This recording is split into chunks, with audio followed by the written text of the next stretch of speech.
Praise Lord, जय मसीह की सबको। परमेश्वर के नाम की महिमा हो। आज एक बार फिर से सुंदर समय के लिए खुदावंद ने एक बार फिर से आपके बीच, आपके मध्य में आने के लिए समय दिया। आज का हमारा विषय है कि बाइबल कितने स्वर्गलोक के बारे में बताती है। हमारे चैनल का उद्देश्य यही रहा है शुरू से कि आपके मन की हर कन्फ्यूज़न को दूर किया जाए, क्योंकि पवित्र शास्त्र में कोई भी ऐसा सवाल मेरे मानने से नहीं है जिसका बाइबल आंसर नहीं देती। विषय में जाने से पहले आप हमारे चैनल जाने वचन की सच्चाई को सब्सक्राइब कर लें, बेल के आइकॉन को दबा लें, ताकि जब भी हम कोई नया विषय या नई क्लास लेकर आए तो उसका नोटिफिकेशन आपको मिलता रहे। मेरे प्यारो, सबसे पहले एक आयत जो पौलुस ने कहा था, उस वचन को लेकर बहुत बार कन्फ्यूज़न हमारे मनों में आ जाती है। क्या आखिरकार बाइबल में स्वर्ग कितने हैं? उस आयत को देख लेते हैं। 2 कुरिन्थिया 12 अध्याय उसका 2 वचन। 2 कुरिन्थिया 12 अध्याय 2 वचन। मैं मसीह में एक मनुष्य को जानता हूँ, 14 वर्ष हुए कि ना जाने दे सहित ना जाने दे रहत परमेश्वर जानता है, ऐसा मनुष्य तीसरे स्वर्ग तक उठा लिया गया। इधर पौलुस कहता, मैं एक मनुष्य को जानता हूँ, ना जाने दे सहित ना जाने दे रहत, वो तीसरे स्वर्ग तक उठा लिया गया।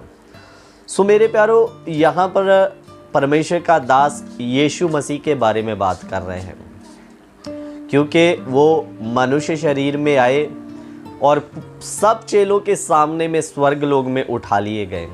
और उसी के बारे में प्रभु का दास पौलुस कह रहा है, मैं एक ऐसे मनुष्य को जानता हूँ जो तीसरे स्वर्ग तक उठा लिया गया। अब यहाँ पर कन्फ्यूज़न बहुत बार मनों में आ जाती है। यहाँ पर पौलुस ने कहा तीसरे स्वर्गलोक तक उठा लिया गया, और यहाँ पर हम लोग हमेशा एक ही स्वर्ग के बारे में सुनते आए हैं। यहाँ पर परमेश्वर है, परमेश्वर के स्वर्गदूत हैं, और असल में स्वर्ग का मतलब ही परमेश्वर के साथ रहना।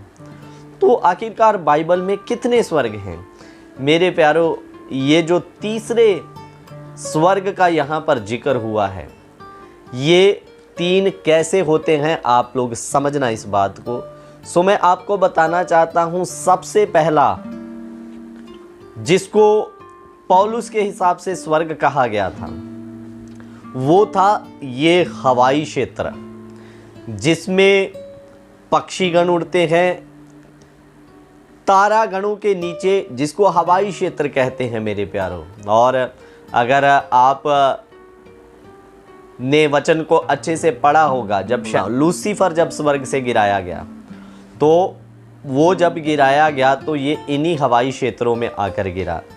और मेरे प्यारो, इसीलिए इफिसियों की पत्री में उसका 6 अध्याय 12 वचन में लिखा, क्योंकि हमारा मलयुद्ध लहू और मांस से नहीं परंतु प्रधानों से हैं, अधिकारियों से है, और इस संसार के अंधकार के हाकिमों से, और उस दुष्टता की आत्मिक सेनाओं से जो आकाश में है। मेरे प्यारो, ये पहला स्वर्ग जिसको पौलुस के अनुसार कहा गया, वो है ये हवाई क्षेत्र। और ये आपको तस्वीर भी दिखा रहा हूँ। नंबर 2 है तारागण, यहाँ पर मौजूद है, विराजमान है, और इसको दूसरे स्वर्ग का नाम दिया गया। ये पिक्चरें कुछ आपके सामने में इसलिए दिखा रहा हूँ ताकि आपको समझ आ जाए। हवाई क्षेत्र, फिर उसके बाद में तारागणों का इलाका, यहाँ पर बहुत से परमेश्वर की सृष्टि है, अद्भुत दृश्य है, इसको भी एक स्वर्ग का नाम दिया गया। और मेरे प्यारों, लास्ट में आता है तीसरा स्वर्ग, जो यहाँ पर हमारा यहोवा परमेश्वर स्वयं प्रभु यीशु मसीह स्वर्गदूतों के साथ में विराजमान है, और यहाँ पर उसके साथ में उसके लोग अनंत काल के लिए रहेंगे, निवास करेंगे। यहाँ पर कोई दुख ना कोई पीड़ा होगी मेरे प्यारों। हम हमेशा अनंत काल के लिए सर्वशक्तिमान परमेश्वर के साथ में राज्य करेंगे।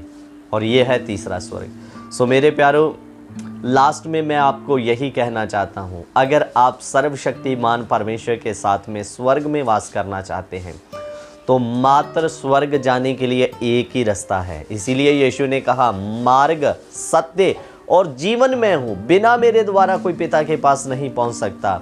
और आज बहुत सारे लोग कहते हैं कि जाना तो वही है, रास्ते बहुत हैं, लेकिन मेरे प्यारो, अमृतसर जाने के लिए 1000 रास्ते हो सकते हैं, लेकिन स्वर्ग जाने के लिए एक ही रास्ता है, जो स्वयं प्रभु यीशु मसीह है।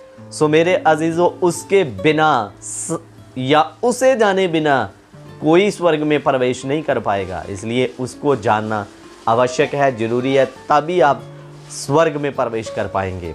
मेरे अजीजों, लास्ट में मैं कहना चाहूँगा, हमारी जो आने वाली क्लास होगी वो होगी कि जो आदम की गलती के द्वारा अदन की वाटिका का द्वार हमेशा के लिए मनुष्यों के लिए बंद हो गया था, आखिरकार वो द्वार खुलेगा कैसे या खुला कैसे। सो इस वचन को भी सुनने के लिए तैयार रहें। प्रभु ने चाहा तो जल्द इस वचन को लाएंगे। सो परमेश्वर इन वचनों के द्वारा आप सबों को आशीष और बरकत दे। जय मसीह की। God bless you.